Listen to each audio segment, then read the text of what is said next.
In this lesson, we're going to talk about dealing with multiple attackers. First thing though, if you haven't seen any of our other self-defense videos, make sure you go back and watch those. That's going to give you a lot of information that we're going to be referring to in this video. When we're talking about multiple attackers, there's three main concepts we're going to be talking about. So the number one being never get surrounded, very important. Number two is lining up your opponent. You want to be able to fight one, not two or three.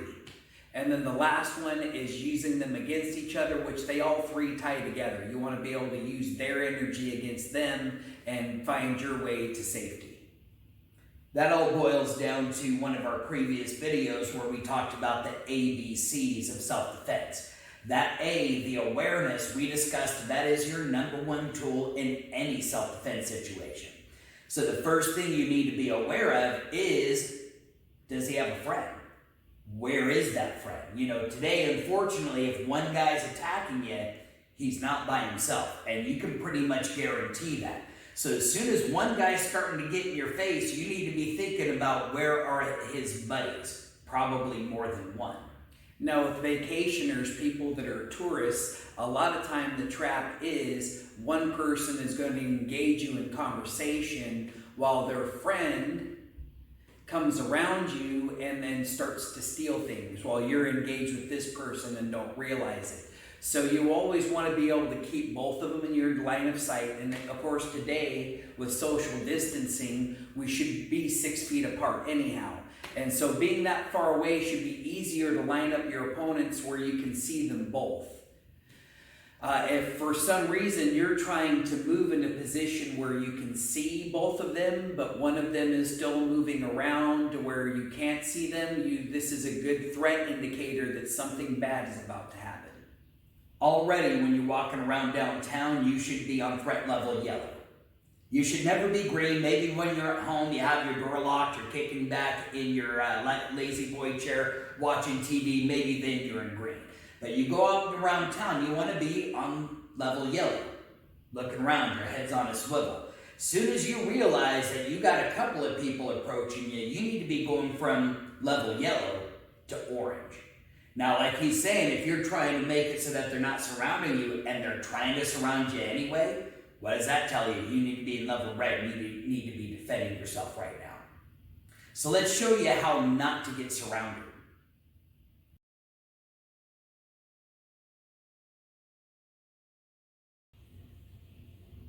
Rule number one of defending against multiple people is to not let them get you surrounded. Right now, I'm surrounded. If you consider each one of these heavy bags as an opponent, and if you consider Jeremy's an opponent, I can't look at all three of them. If I'm looking at him, I can't see the two heavy bags. Unless I turn my head, then I can't see him anymore, and I can't see him either. This is a really bad position for me to be in. So if I'm walking around downtown, and this guy is all of a sudden asking for what time it is, first thing I'm thinking is, in today's day and age, why does he not know what time it is?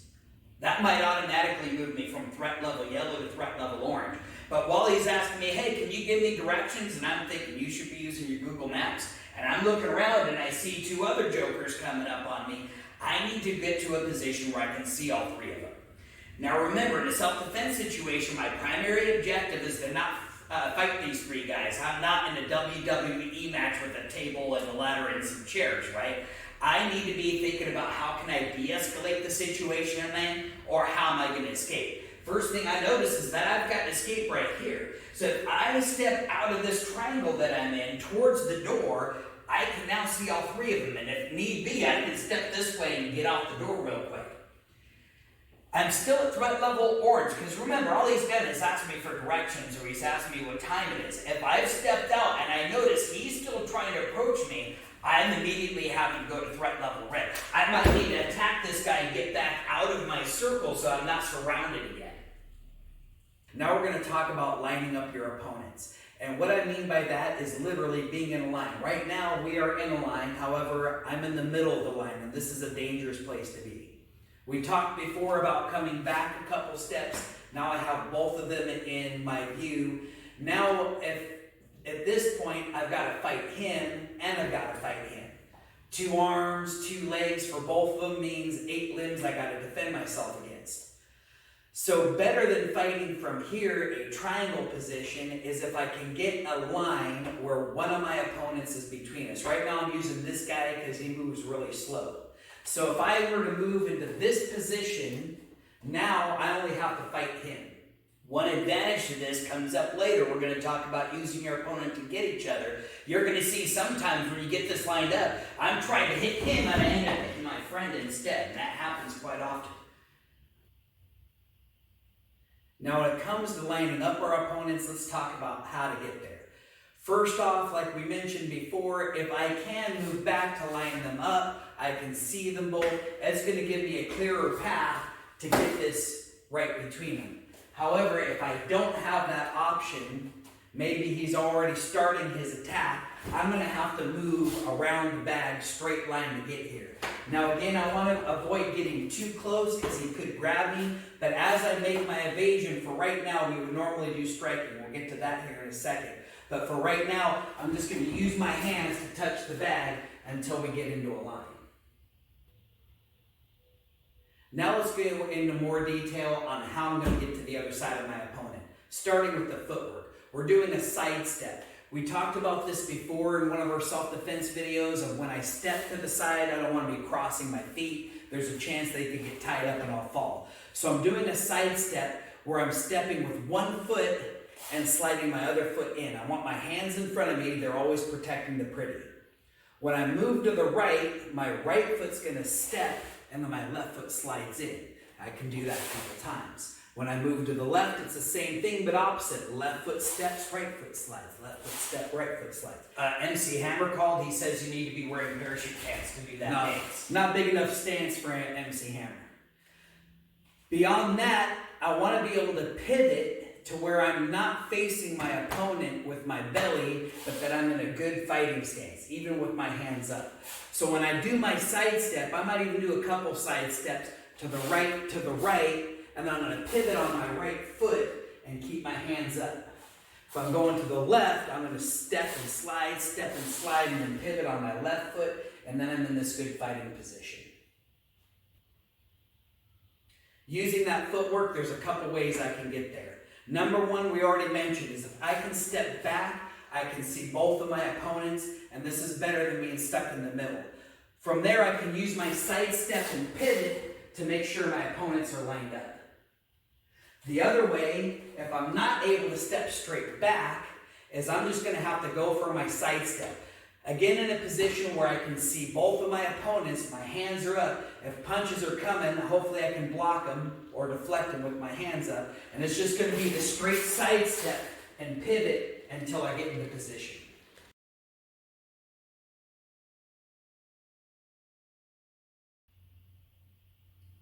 This first drill will be focusing on the footwork. I don't want to get too confused yet with combative things like striking. It's better done if I have 2 live opponents, but in this case I've got 1 static and 1 live opponent. He's not undead, I don't think. When I start, I want to start from the optimal position. I'm in a position where I can see both of my opponents. I'm not in the middle of them. As soon as he starts to move, I want to position myself to get to the other side of the bag and position the bag between us. As I do that, I want to make sure I'm not getting too close to the bag. Remember, this is supposed to be a live person. So as I position myself around the bag, I want to be keeping that at an arm's length distance until we're lined up. At that point, he's going to start moving one way or the other, and I have to keep positioning myself to where this bag is in between us and not get too close to it.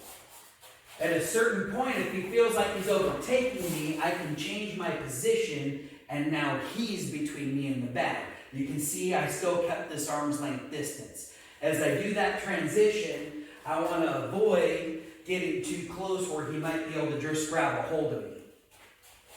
So as I come through, I'm keeping my hands in front of me so that I can be defensive.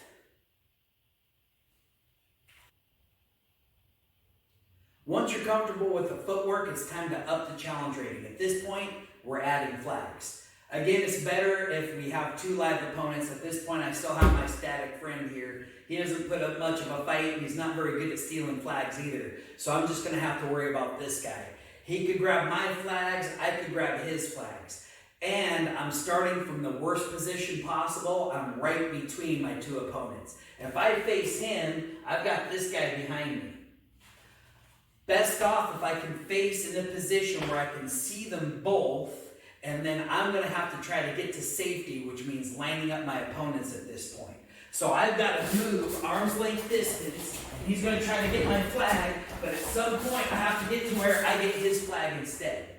If I get his flag, he's out, he gets my flag, I'm out, we can switch positions and do the drill again. If you got 3 people doing this, make sure everybody rotates in. Practicing that drill with the belts is a lot of fun, but if you want to take that challenge rating up to the next level, you're going to have to put the belts away, break the sparring gear out. You know, get your helmet, make sure you got your groin cup, get your mouthpiece in, gloves and feet. That way you can escalate a little bit to some punching and kicking. You know, first time while you're getting used to it, maybe you set up rules like your opponents are only allowed to grab you and only the defender is allowed to punch and kick. That'll kind of keep the threat level down a little bit and won't get in too intense. Once you're comfortable with that, let everybody punch and kick and grab and just see how it works out. Big thing is, as you're doing this kind of an exercise, you always want one person sitting out being the referee. That means if there's 4 of you that got together for training, there's only 3 of you doing the exercise. You really want to make sure you have that neutral party sitting on the outside ready to break up the action if it gets too intense. Even amongst friends, you know you're training. Sometimes your brain switches into this mode where for a second you forget you're training. So having that referee is very important.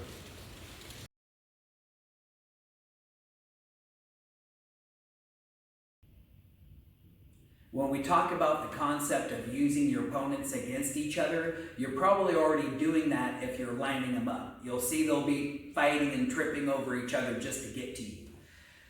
So we're going to be talking about these other concepts of how do you know who to attack first. A lot of times it might be that person, like we mentioned before, who initiates the attack. Maybe it's the person who is not attacking, or maybe there's some quick discernment you can do to determine who is the smallest, who is the largest. One concept that you hear a lot is trying to go after the biggest, meanest looking guy. If you can defeat him with violence of action, now I'm talking about pulling that ear from the top all the way down to their chin and throwing it at his buddy. I'm talking about if this biggest guy is on top of you, reaching in with your thumb and taking out his eye. If you can beat their biggest guy with this extreme violence of action, you're going to steal the heart of all of his buddies around him. Nobody else is going to want to get next to you. Now, if you can identify who the leader of the group is, maybe that's the guy who's initially contacting you. He's the one that's acting like he's the meanest. There's that old saying, if you remove the head of the snake, the body will wither. Maybe it's not the biggest guy, maybe it's the leader that you have to defeat with that violence of action to make everybody else back off. Part of your discernment might be the small person. He's going to be the fastest, most likely over the bigger person. So maybe your focus is on that small person because now you can evade the slower person a little bit easier if you have them as your focus. As we were talking about lining up, you're always changing who that person is you're lining up on. Maybe during the course of this interaction, you realize there's one person who's the biggest threat because you see that weapon on him. And you might automatically change your lineup to attack that biggest threat and remove that from the fight altogether. Maybe just to get his tool. Let's discuss the touchy subject of violence of action. Violence works for the bad guy. Violence also works for the good guy. And you have to think about who do you want to win the scenario. I guarantee you, the bad guy's pretty good at using violence. Now, there's some people, since I live in Oregon, it's a very common area for people that own guns, and they say, I'll just shoot him. Well, here's the problem you run into. If I'm already being surrounded by multiple opponents, and they're already threatening me, what do you think's going to happen when I go to lift up my shirt to get to my gun? They're probably going to stuff my attack, and I'm going to get beaten, and they're probably going to take that weapon. So you need to win the fight that you're in before you go for the fight that you want. And you really need this to be as violent as possible. You need to cause injury so that this person is no longer a threat to you. So you might start off with something simple, like a kick to the groin. I guarantee that's going to change his mind. Now, if you can use that kick to the groin and that dropping of your foot to get a little bit closer to your destination, that's one step I don't have to take myself. From there, I struck low, so my next target's got to be up a little bit higher. So maybe I use that hammer fist, and I'll just drive that hammer fist directly in their nose, right into their eye. If I can hit that eyeball and flatten it out, that's going to make their hands come up. If I step while I do that hammer strike, that's going to put my whole body weight behind it, and it's also going to get me closer to this side of my opponent. So once I've done one step, two steps, I can do one more step and stomp that knee. As hard as I can, I need that knee to bend backwards and get an audible pop. Now that he's laying on the ground and screaming, I have taken away the heart of all of his friends. I have ruptured the guy's eyes. Maybe I've got blood gushing down his face from hitting him in the nose. I've taken his knee out and he's on the ground screaming. They're not going to want to come up close to me. And now I've got a nice obstacle. If I need to step back and deploy my self-defense weapon, I have my opponents lined up for that. There's a couple of ways we can think about applying that. In this case of a multiple person scenario, I'm assuming he's the one that's being violent towards me. Maybe he's yelling at me, he's saying he's going to kick my butt. This is his friend over here who's just muscling up. He's got his chest puffed out, probably his hands down here like this, probably putting his chin out. He might as well be handing me a present, all wrapped up in a tidy little bow in a box. I'm going to take that as my opportunity. Problem is, if he's being threatening and I move towards him, I'm getting closer to the danger. I've also got my exit over here on this side. So if he's attacking me and he's unsuspecting, I might preemptively strike him and then move away towards the door and get out of here. Now I've got them lined up. The other side of that coin is going after the person who's being violent towards me. If he's the one instigating the situation and I can take him out with violence of action, his friends won't want anything to do with me. The problem is if I move straight into him, I'm just going to get myself hit. He's expecting his target to be right here. If I'm going to choose to attack, I need to attack fast and I need to move off the center line. If my exit is over this way towards the left, I'm going to be stepping with my left foot to go that direction. Since my weight is on my left foot, I'm not going to be able to kick with that foot. I'm going to have to kick with my right foot. Notice how that brought his hands down. Once I've landed that strike, I need to come right up with that hammer fist. It needs to be 1-2 right off the bat. And I can repeat that hammer fist till his hands come up. I'll take one more step and I'm going to kick into that knee and then move towards the door so I can get out of here. There is a third option where I disable all of my opponents. It's obviously not the best case scenario. Best case scenario is I don't have to disable anybody. I de-escalate and I escape. But if maybe I can't get to the door right away, I need to eliminate both possibilities of threat. But I need to do it in the right way. One wrong move, like if I step this way to fight this opponent, I can't see him anymore and I am in a lot of trouble. It's better if I'm comfortable using all the weapons on my right side equally with all the weapons on my left side. He's over here on the right. If I strike this way, I can still see him. And I want to make sure I do this with violence of action, hard as I can to the groin, and I'm going to smack him as hard as I can in the head. Advantage of me moving this way is, notice, I created some space where you can't reach me. If he tries to cover that space, I'm going to use my long weapon first. I'm going to again go violence in action, rinse and repeat till his hands come up. Then I'm going to aim for getting that knee. Now that I've got him taken out, I can go back to this guy if I didn't injure him bad enough, or I can go after another opponent. Ultimately, again, I want to try to make sure everything's safe for me to get to that door and get out to where I can get away to safety. Lastly, we wanted to point out the main thing that we've been talking about is striking in self-defense against multiple people. You don't want to grapple. If I manage to grab him and then he grabs me and now all of a sudden his friends are coming up, I'm going to be in a really bad position at this point. So instead of grappling, you can use control holds, which are a little bit more difficult. They take some training, but if you're good at them, they can be really useful. For example, good old-fashioned armbar will allow me to position him using the leverage of his arm rather than me position myself around him. That means less energy on my part, more energy on his part. The other thing is if I happen to get around behind him, I can grab a hold of his t-shirt, or in this case, he's got this nice hood of this hoodie. I don't want to get my hand tied up, so I'm going to grab a nice, good grip here, and I'm going to pull it and put my elbow on his back. Now this is going to help me control him and which direction he can turn. I can even do the same thing if he's got this long hair. I can grab his hair and same thing, I'm pulling the hair down, I'm putting my elbow in his back. That's going to help me better control his position so I can use him like a shield.